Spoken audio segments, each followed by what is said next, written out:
ივანიშვილის არალეგიტიმური და მარიონეტი პრემიერის გზავნილები ანტალიის დიპლომატიის ფორუმის პანელურ დისკუსიაში დასავლეთისგან იზოლირებული რეჟიმი რუსეთთან ურთიერთობას პრაგმატულს უწოდებს. რა თქვა კობახიძემ კონკრეტულად, ჩვენი ტერიტორიის დაახლოებით 20% რუსეთის ფედერაციის მიერ არის ოკუპირებული, ამ პირობებშიც კი ძალიან მშვიდობიან და პრაგმატულ ხედვას მივყვებით. ციტატის დასასრული.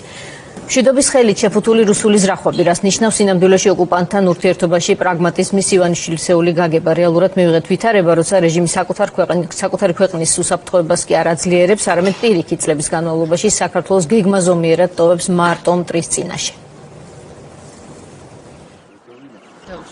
We also have a peaceful vision with policies to the Russian Federation. We know that around 20% of our territories are occupied by the Russian Federation, but even in this situation, we are following a very peaceful vision and pragmatic vision.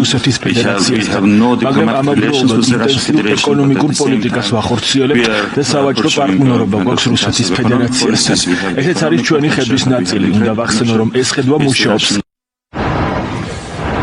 ამ კონტექსტში განსაკუთრებით ცინიკურად გამოიყურებოდა თურქეთში კობახიძის კიდევ ერთი გზავნილი, რომ პრიორიტეტი ევროკავშირის წევრობაა. ამას ამბობს ეგრეთ წოდებული მთავრობის თავმჯდომარე, რომელმაც სულ რამდენიმე თვის წინ ხალხს აცნობა, რომ ევროკავშირთან ინტეგრაციას აჩერებს. ურთიერთობა გაწყვეტილი აქვს თითქმის ყველა წევრ სახელმწიფოსთან.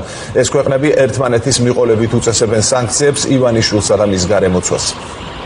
ვიმედოვნებთ, რომ მშვიდობის აღდგენით ჩვენს ირგვლივ, განსაკუთრებით უკრაინაში, საქართველოს ევროინტეგრაციის გზა უფრო ინტენსიური გახდება. ველოდებით ამ მომენტს. მთავარი არის მშვიდობა განვითარებისთვის, სწორი ურთიერთობებისთვის სხვადასხვა ქვეყანას შორის. უფრო მეტად უნდა ვიყოთ კონცენტრირებული მშვიდობისა და ჩვენი ერის კეთილდღეობისთვის ბრძოლაზე. ნახოთ, რას ნიშნავს პოლიტიკა, რომელსაც კობახიძე პრაგმატულს უწოდებს. მიმდინარეობს რუსეთთან კანონმდებლობის სრული ჰარმონიზაცია, ქართული ოცნება იღებს წესებს, რომელიც პირდაპირ გადმოტანილია მოსკოვიდან. ეს კანონმდებლობა მთლიანად ეწინააღმდეგობა ევროკავშირის პირობებს, როგორ გამოდის პრიორიტეტი ევროკავშირი, თუ მასთან ურთიერთობა გაწყვეტილია. გახდი რუსული სივრცის ნაწილი და რიტორიკა გადაწყობილია კრემლის რელსებზე. დასავლეთი გამოცხადებულია მტრად. ჯერ კიდევ 3 წლის წინ საქართველოში ამერიკის შეერთებული შტატების ელჩი კელი დეგნანი ამბობდა, რომ ქართული ოცნების რიტორიკა იყო FSB-ს სახელმწიფოს მზაკვრული ნარატივი.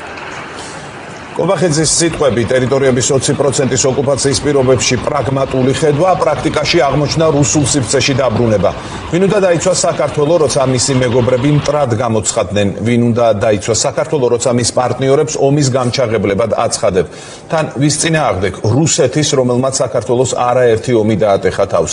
ამ გზას ორი ფინალი აქვს, ორივე კატასტროფულ შედეგს გულისხმობს. ერთია ივანიშვილის საშუალებით ქვეყნის სრული ინტეგრაცია რუსეთში, მეორე ქვეყნისთვის ომის პერსპექტივის დატოვება, სადაც საქართველოს არავინ ეყოლება კომაგი, შესაბამისად ის რუსეთის ადვილი ნადავლი გახდება. როგორც კი ამას კრემლში მოინდომებენ. ანუ ქართული ოცნება ომისა და ქვეყნის მოსკოვისთვის გადაბარების პარტიაა. ალბათ პრაგმატიზმის პოლიტიკაში უნდა ჩაითვალოს ეგრეთ წოდებული საგამოძიებო კომისია, რომლის მიზანი 2008 წლის ომის საქართველოსთვის გადაბრალება, ეს კი ძირს გამოუთხრის არაღიარების პოლიტიკას, ასევე უდიდეს დარტყმას მიაყენებს აფხაზეთისა და ცხინვალის საქართველოს იურისდიქციაში დაბრუნების პერსპექტივას. ივანიშვილი, რომ პუტინის მოკავშირე რუსი ოლიგარქია, ეს უბრალოდ მოსაზრება აღარ არის ამერიკის შეერთებულ შტატებს, ის სანქცირებული ხავს სწორედ რუსეთთან კავშირების გამო.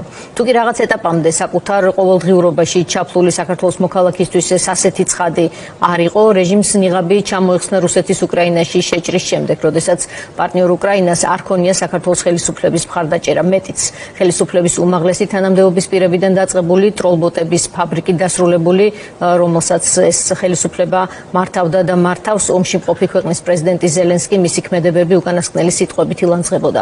ივანიშვილის ხელისუფლებას არც ერთ ეტაპზე არ ქონია ერთი განცხადებაც კი ოკუპანტი რუსეთის წინააღმდეგ. არც საკუთარი ქვეყნის კონტექსტში და არც უკრაინელი ხალხის ქალებისა და ბავშვების ხოცვა-ჟლეტის ფონზე.